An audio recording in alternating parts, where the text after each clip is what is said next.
things we've known they do in the MCU and have been doing since day one with Iron Man are still being done in modern MCU films. And fans are now angry that they keep on doing and shooting the films the same way they have since the beginning, such as improvising major parts of the script.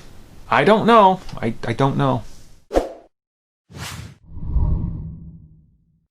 So recently, at Tokyo Comic Con, which you guys can check out that entire interview if you want in the article down below. It features Mark Ruffalo, and it's like 20 plus minutes long. It's an interesting look into Mark Ruffalo talking about a lot of aspects and fan Q&A and things like that. But one aspect he's asked about is Thor Ragnarok and the experience of shooting it and Taika directing. So here's a quote he had in regards to how they approached it.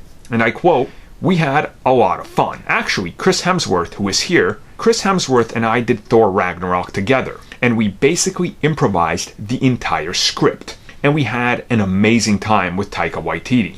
And it was just a lot of fun. We shot in Australia. We played well. We made a lot of jokes, and it was a great time."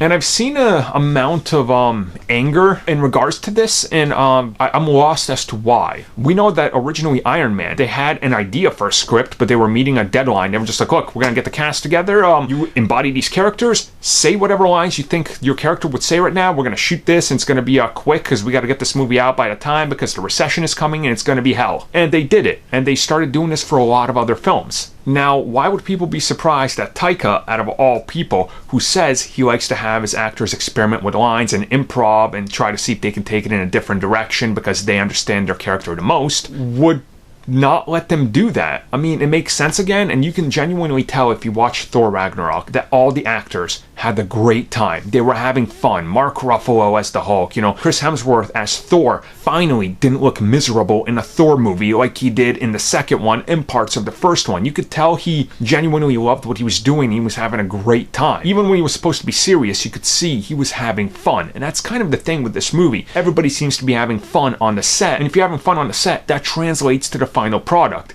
And with a director like Taika, of course you're going to be having fun. The dude is literally insane when it comes to what he's doing and how much fun he's having and how he treats everybody behind the camera and how friendly he is and all his comedic quirks and everything. So the fact that they got this comedic director who can do everything else to let them improvise parts of their script that gave us the best Thor movie, if I'll be real with you. Some of you might not agree, I know, but that's the consensus, right, with the majority. It's really not a surprise. I actually hope they do more of this, especially with Thor Ragnarok, because I'd actually like to see Natalie Portman act, which she can do, and not just kind of look bored and stare at a blank wall like she did in every other MCU film and the Star Wars films.